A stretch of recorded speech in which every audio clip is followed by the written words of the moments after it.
So I was trained to become a gymnast for 2 years in Hunan, China in the 1970s. When I was in the first grade, the government wanted to transfer me to a school for athletes, all expenses paid. But my tiger mother said, no. My parents wanted me to become an engineer like them. After surviving the Cultural Revolution, they firmly believed there's only one sure way to happiness, a safe and well-paid job. It is not important if I like the job or not. But my dream was to become a Chinese opera singer. That is me playing my imaginary piano. An opera singer must start training young to learn acrobatics. So I tried everything I could to go to opera school. I even wrote to the school principal and the host of a radio show. But no adults liked the idea. No adults believed I was serious. Only my friends supported me, but they were kids, just as powerless as I was. So at age 15, I knew I was too old to be trained. My dream would never come true. I was afraid that for the rest of my life, some second-class happiness would be the best I'd hoped for. But that's so unfair. So I was determined to find another calling. Nobody around to teach me. Fine, I turned to books. I satisfied my hunger for parental advice from this book by a family of writers and musicians. I found my role model of an independent woman when Confucius tradition requires obedience. And I learned to be efficient from this book. And I was inspired to study abroad after reading these. I came to US in 1995. So which books did I read here first?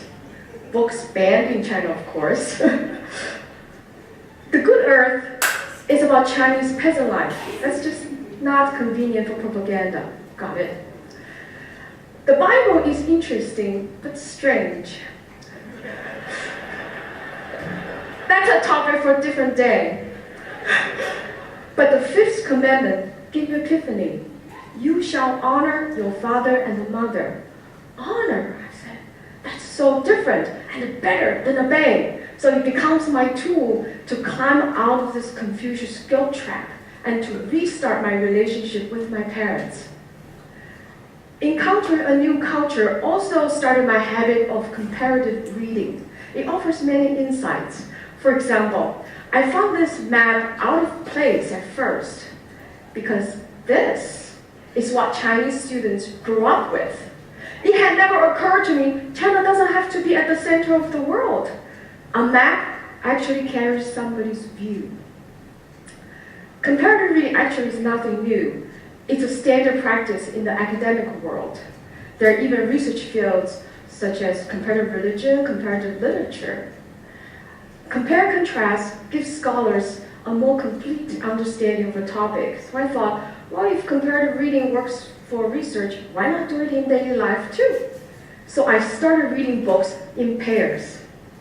So they can be about people who are involved in the same event or friends with shared experiences. I also compare the same stories in different genres or similar stories from different cultures, as Joseph Campbell did in his wonderful book. For example, both the Christ and the Buddha went through 3 temptations. For the Christ, the temptations are economic, political, and spiritual. For the Buddha, they're all psychological: lust, fear, and the social duty. Interesting. So if you know a foreign language, it's also fun to read your favorite books in 2 languages. Instead of lost in translation, I found there's much to gain. For example, it's through translation that I realized happiness in Chinese literally means fast joy. And bride in Chinese literally means new mother. Books have given me a magic portal to connect with people of the past and the present. I know I shall never feel lonely or powerless again. Having a dream shattered really is nothing compared to what many others have suffered. I have come to believe that coming true is not the only purpose of a dream. Its most important purpose is to get us in touch with where dreams come from, where passion comes from, where happiness comes from.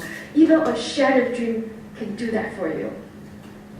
So because books, I'm here today, happy, living again with a purpose and clarity most of the time. So may books be always with you. Thank you. Thank you. Thank you.